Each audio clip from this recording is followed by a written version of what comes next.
It is a great honor and a privilege to introduce Henry Hirsch.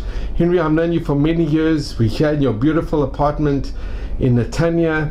And Henry, I know that you have an incredible, miraculous story how your family escaped Germany at the last minute. But if you could tell us a little bit about where you were born and a bit about your family. Well, I was born in 1930 in Prenzlau, Germany, which was in Prussia. And then, because of the Nazis, we moved from the town that we lived in to Berlin, and we lived there till 1939. Actually, 1938, my father had to leave Germany for England, because he would have been put in a concentration camp if he hadn't gone. Basically, he was warned by a friend of his. That's another story which I don't have to go into. But my impressions as How was he warned? My impressions as a little boy was terror. Why was it terror? Well, I'll tell you why. Because every Friday night, in the house that we lived in on Landsberger Straße 96, I still remember the street, and on the 6th floor, the house that we lived in was used by the SA for a meeting ground every Friday night. And every Friday night, they would come together, 600 of them, 600 murderers came together to sing the Horst Wessel song, which basically says, when Jewish blood drips from the knife, it's twice as good. Now, you have to understand that I'm a little boy who's 7 years old, and I'm listening to this. It terrorized my heart. I would hide under the bed because of the fact that I was affected by the song, which basically said that my blood would be twice as good. So therefore... Henry, do you know a little bit of the tune, how the song went, or do you know the words in German? Yeah, I know the words. How does it go?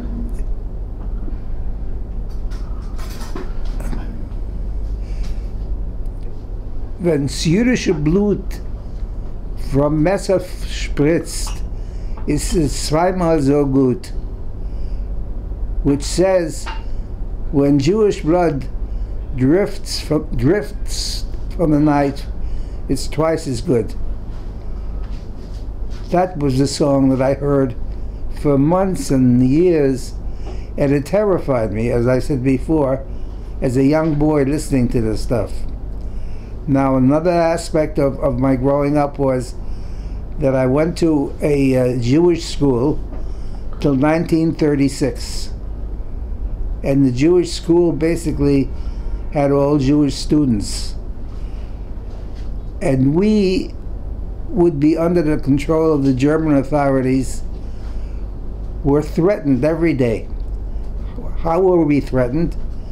When we came to school, the SA, or the Hitlerjugend, would line us up and throw knives at us for target practice, to try and scare us, to try and intimidate us, to make us so dependent on their goodwill that it affected our daily activity, our daily life. And therefore, I live with that type of fear. I think is still within my body after all these years. And I had to go through this episode in Berlin, which was a terrifying experience. And I tell you the truth, I don't like to repeat it, because it makes me very nervous to do so. But you asked me to give you a slight discourse about my past. That's part of the past. I also remember my father being arrested by the Germans because he was hit by a car, and the German was never guilty, it was only the Jew. And he came home at night with torn clothes and with the threat of being thrown into a concentration camp, and immediately was told by his friend, who was a representative of the SS, and I don't know why he was a friend of my father's, but he was, that Julius, your time is limited. You've got to get out of Germany as soon as possible. So he got out of Germany. He left his son and his wife for a year all alone in Berlin, and it affected us that we were all by ourselves. I remember Pesach being in Berlin. We had, I think, one matzah between us, and no one at the Seder, just us, the two of us, that we were able to observe a Seder is still beyond my comprehension. How a Jew could observe Pesach under the circumstances that we were under, beyond belief. Were you our only child? Yeah, I was a child. Yeah, right. And do you remember when your father went? Yes, I remember when my father went. My father went from Berlin to England on a transport. What year was it? 1938. 38. Was this before Kristallnacht? Right after Kristallnacht. And do you remember Kristallnacht? I remember Kristallnacht because I was there in Kristallnacht. I remember I came home from school in the morning, and I saw all the Jewish shops being damaged by the Germans, smashed, and as I walked by they were yelling, "Da ist ein jüdischer Hund," that there is a Jewish dog. And unbelievably or not, they took off after me to beat me up. A little boy, they weren't going to kill me. Literally beat the hell out of me. And I ran away, and luckily my father was looking for me, and he came down the street. I ran into his arms. He took me immediately away from the group who dissipated, and we went back to our apartment in Berlin.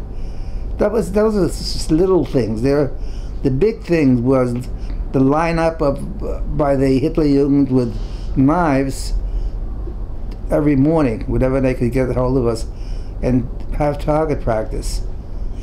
That was not exactly sweet. And do you remember the burning of the shuls where they destroyed the synagogues? I remember the shuls when we were walking back to our house. I remember Kaiserstrasse, a big German center, was on flames, and I looked at it and I couldn't believe what was going on. It was just, as a little boy, to watch your whole future being burnt in front of you. That's what it was. It was being burnt in front of you. And I went through this episode basically leaving me with scars all my life. And were your neighbors mainly Jewish, or did you have German neighbors? The neighbors were Germans. I don't remember anything about the neighbors whatsoever. Nothing about the neighbors. I remember the Jewish Gemeinde, the Jewish community in Berlin, which eventually went down and down and down. And the day that I left for England, they gave me a present of some sort, and they called me up front of the audience and said they wished me all the best, and said to me, "Hitler meint nicht uns, meint die Ostjuden." What does that mean? Hitler doesn't mean us. It's only the Polish Jews that he means. So the foreign Jews. Yeah, the Polish. The polnische Juden, nicht die deutschen Juden. They thought they wouldn't be affected. Yeah, that's true. But they were wrong, and they were affected. And Henry, did you have your grandparents or did you have extended family? Yeah, I had my grandparents. My grandparents were with us, and my grandmother was with us because my father had left and they moved out of their apartment and they moved in with us. And my grandparents were, I remember them. They were good from my mother's side. They were good people, good Germans, good Germans, good Jews. They were wonderful Jews. Never bothered anybody. Their business practices were ethical. They were decent people. And they eventually ended up in Theresienstadt. And they died of hunger. My grandmother, from my father's side, went to Argentina because her son, my uncle, had migrated to Argentina and he lived in Argentina. So she was saved and she survived till 1947, I think, that year that she died. You know, talking about family, and there was another uncle of mine who was shot on the streets in Berlin and killed, and it's actually absolutely insane because he had gone to England to visit his sons, and they begged him not to go back to Germany, and he went back, and the day he went back to Germany, they killed him on the streets. So what kind of terror can a little boy explain to you that makes sense in your brains, in your minds, that we went through a situation of complete anarchy for the Jewish people in Berlin. We went through hell every day.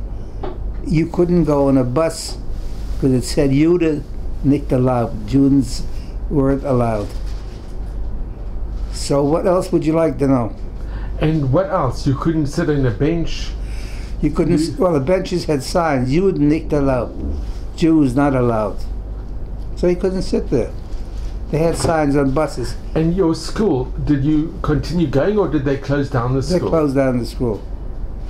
They closed it. Nobody can imagine that a government in the Western world did what the German government did. I don't think anybody can imagine, because it's beyond belief that a government policy was to destroy Jews, to kill them.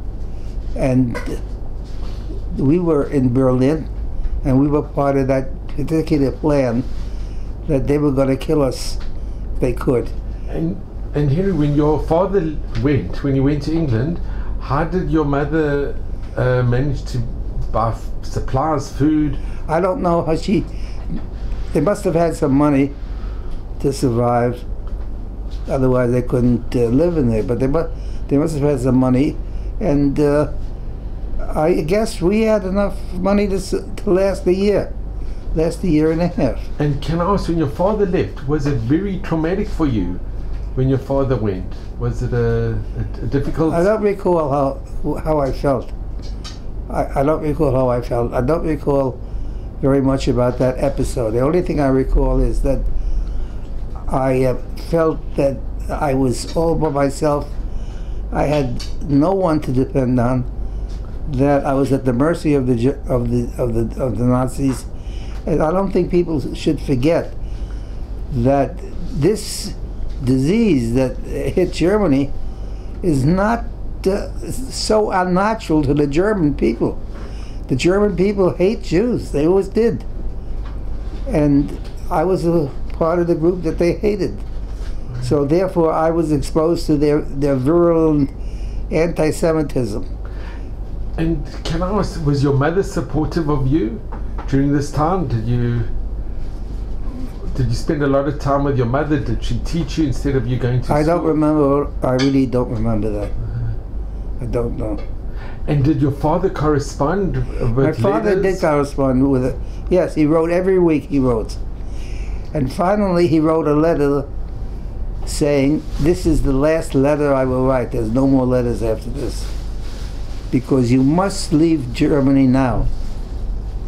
And she didn't, I don't know, the problem was that my mother didn't want to leave her parents. And there was no choice in the matter because my grandparents had no place to go. So she didn't want to go. And I can't imagine, or maybe you can't imagine either, what it meant for my father to be able to get us a visa to come to England. A man from Germany, 38 years old, doesn't know how to speak English. Somehow or other, he told me every week he went to the Home Office and, I don't know, negotiated with the government there to eventually get us a visa to come to Germany. And he did it.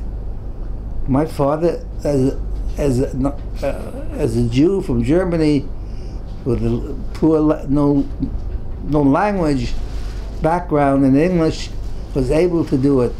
I think it's a miracle. And did your father work when he got to England?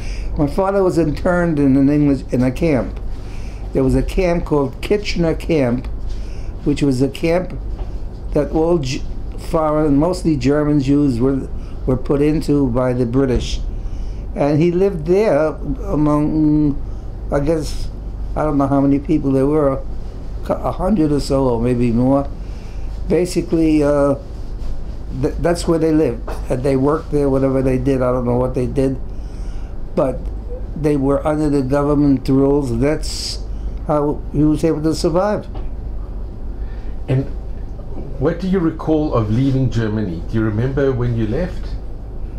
I remember I left Germany with my mother on a special train, a regular German D train they call it, a special express train which went into Belgium. And when we got to the border, I remember very well, we got to the Belgian border, all Jews had to leave the car, and I had to leave with my mother, and we were interrogated of where we're going, how much money we had, and then they let us get back on another train, and eventually that train went to the coast, where we took a ferry to England. And a week later, the war broke out. A week later? Yeah. And which port did you leave? Do you remember? We left, it wasn't Southampton. From Europe, was it? We left from Belgium. From Belgium? Yeah, from Belgium. And you remember going on the boat? Yes. Yeah, I remember going on the boat. Were the other Jewish passengers on the boat as well? Yeah. Yeah. We weren't the only Jews. There were quite a lot of people, but it was a Belgian boat going to Southampton, I think it was. And when you got to England, was your father there to welcome you? When we got to England, my father was there to welcome us as we got off the boat, and he had made arrangements. My mother already was in London, and she was living in an apartment with maybe 4 or 5 other people, and I stayed with them for about a week. But when you got off the boat, who came to see you? My father. When we got off the boat, my father came to take us off, and then he took us to London, where we stayed for about a week. I lived with my mother in this apartment, and the rest, and maybe 6 or 7 other women. And Henry, can I ask you, because it's so, how was that reunion when you saw your father after nearly, how long was it? It was a year, over a year. How was that reunion? Was it very emotional? Do you know, it's very hard for me to recall. I can only suspect, because I was close to my father, that I must have thrown my arms around him and kissed him, and was happy, so happy to see him. Yeah, I believe that he gave me a new lease on life, so to speak, because a son is reconciled with his father, who he didn't think he'd see again, and was able to feel that he there's a chance in life of living a normal existence. And when you got to England and to London, this feeling of anti-Semitism, of being hated, dissipated. When we got to England, yeah. When we got to England, I didn't feel any more hate, anti-Semitism, Jew. I didn't feel that. The English were not, I always give credit to the English people. The English people were wonderful to me. They were good people. They treated me with respect. And I was a little boy. I was like 8 years old, 9 years old. And I always loved the English people because of the fact that they were decent human beings. Not only that, they were able to, through, I don't know what, government intervention, they were able to place me with, like I said, with my mother. And eventually I was transferred to a family in Southend-on-Sea, which I lived, an English family where I lived. They had another 4 or 5 refugee kids. A Jewish family? What? A Jewish family? Jewish family, right. They were good, again, they were Jewish, good people in Southend, not Southend, yeah, Southend-on-Sea. And did your parents come and visit you? No, actually I went to London and see my mother, and my father would be there, and we'd be together for, let's say, a day or so. Then he'd go back to the camp called Kitchener Camp, and I stayed with my mother overnight, and then I left to go back to the family that I was with in Southend-on-Sea, which was also a terrible experience, to say goodbye to your father, who you loved, and you didn't know if you'd see him again, and your mother, who you loved, and again, separated a number of times. It's very, sitting here, it's very hard to explain the emotions that a young boy goes through, but I know that they were the moments of get together and the moments of separation were horrible, because you were separated from the family. And again, by that time I knew English already. I was speaking English. I learned English within 2 weeks. I was speaking English, and in the class I was in, I was the best in the mathematics, and I was treated extremely well. The English family I was with was a wonderful family. I'm only grateful that I had a chance to be with a family of that type, a Jewish family, and it took me out of my terrible moments of depression, which I went through as a young boy, separated from my parents, not knowing when I would see them. And during the war, where were your parents during the war? Oh, during the war, we were in New York. You from there you went to America? From England we went to the United States. What year did you get to the States? 41. You managed to go in 41? Yeah, we lived in Washington Heights. Did you have family in the States? That my uncle was here. My mother's brother. But we had other family who were very instrumental in getting us a visa to the United States, and we were able to live together, the three of us, in an apartment in Washington Heights. And the boat that you left from England to America, I mean, this is during the wartime. Right, right. It was dangerous to travel the transatlantic. But we had no problem. We went through it pretty quickly. You know, it took 10 days, I guess, to cross. But those are moments that are very difficult to recall.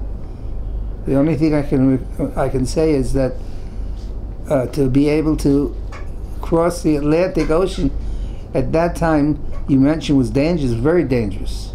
There were U-boats. U-boats, and they were sinking the boats. But we were okay. So you had miracles. Henry, I have to ask you, this SS or this German that warned your father that he must leave,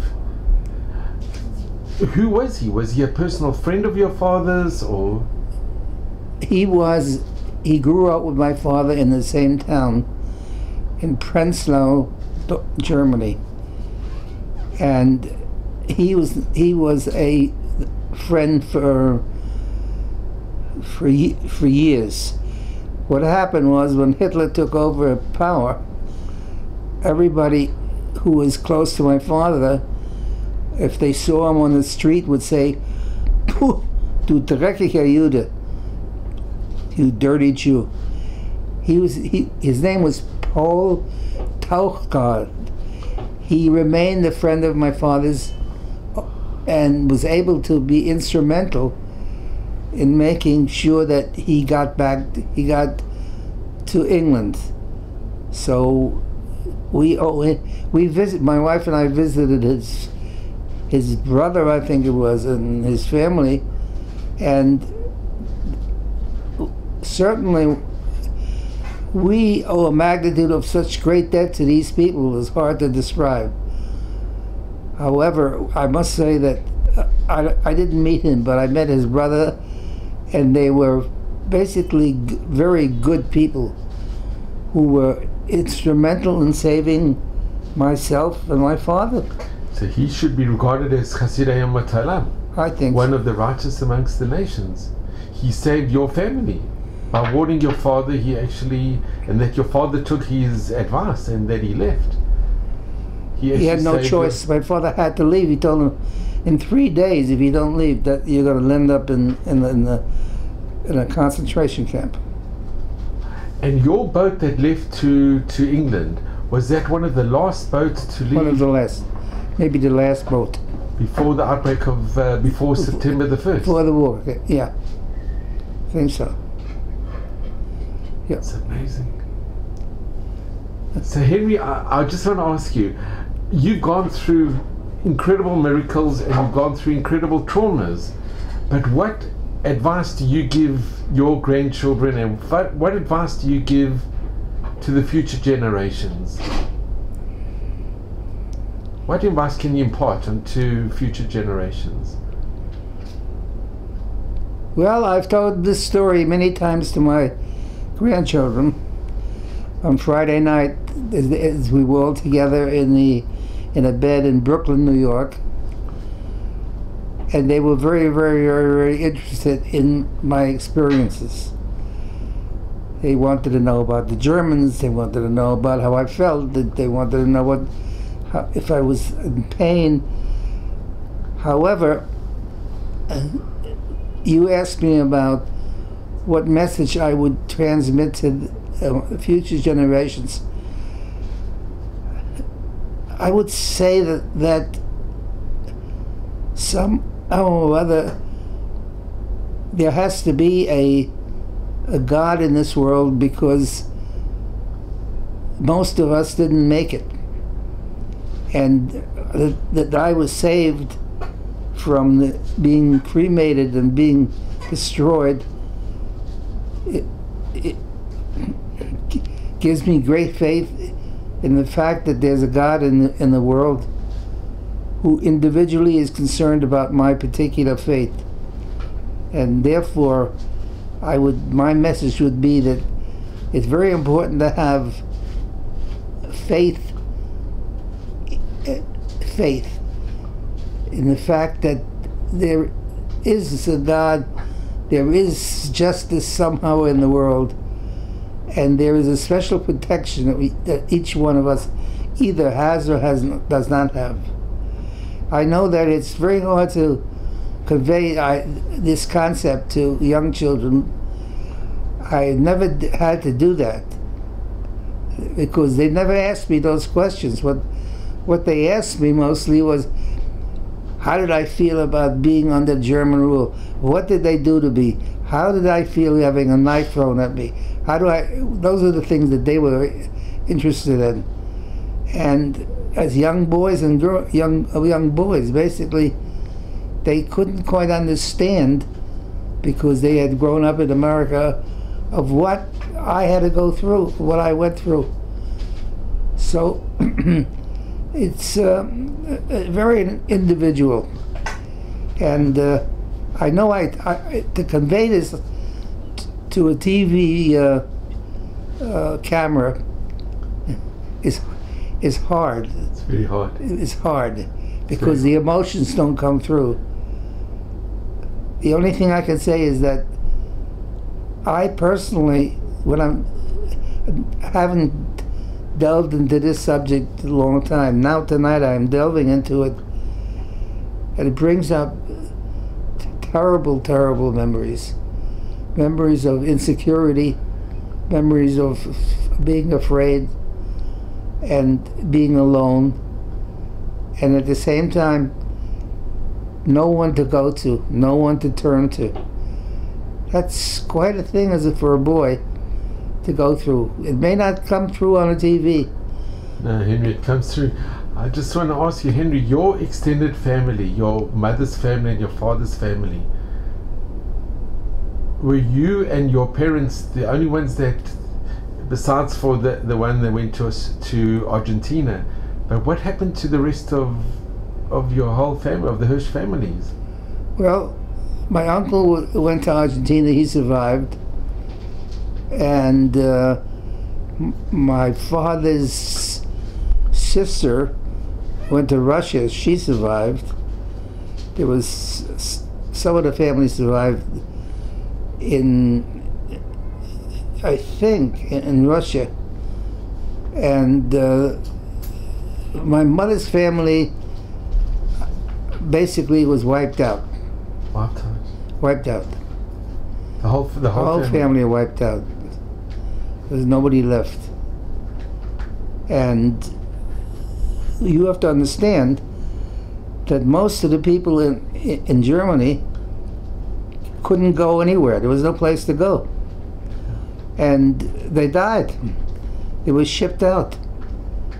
And our family was part of that. We were lucky in some respects that we were able to survive.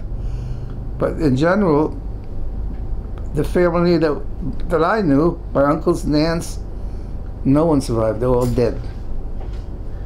Oh, and Henry, having gone through all this, you still all the years kept your emunah, your faith. You wear a kippah. You were involved in shuls. Yeah. But you always kept. You always kept your emunah. Never lost my emunah. I never questioned my. By the way, I never questioned my faith. Never questioned my God. I never thought that what was happening was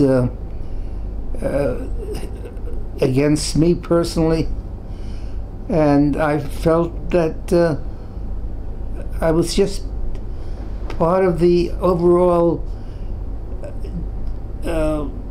moment of destruction, the moment of destruction that the German government had designed us, and therefore I felt that I was part of that particular plan.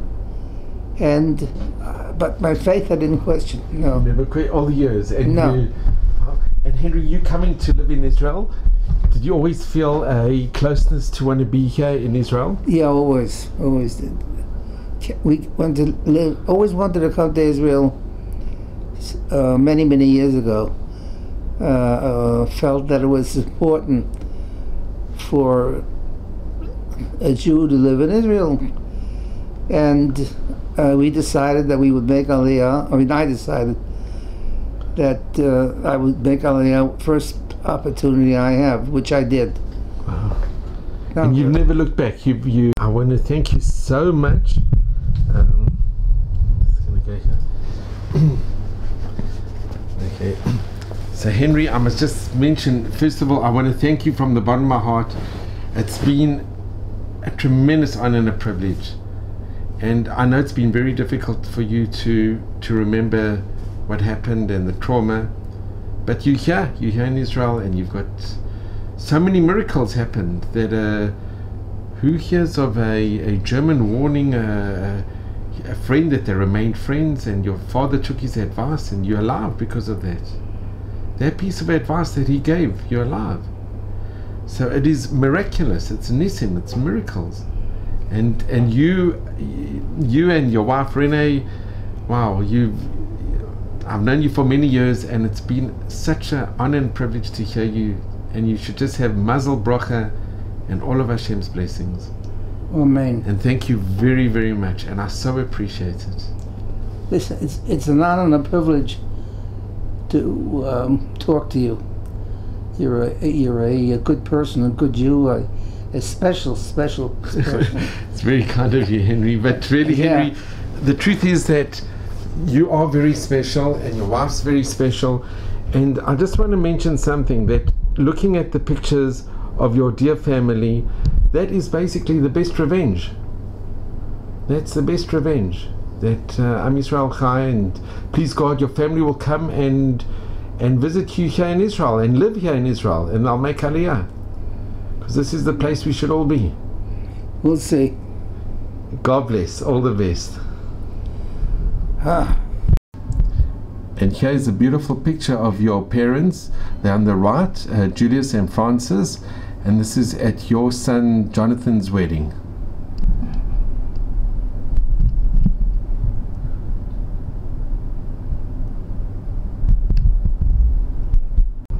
So here is a picture of Henry, your parents, Julius and Francis, at your son's Mark's wedding. And here's the family, beautiful family. And I know that your parents must have had Jonathan and Paulette. such nachas at this wedding, and at all your children's weddings.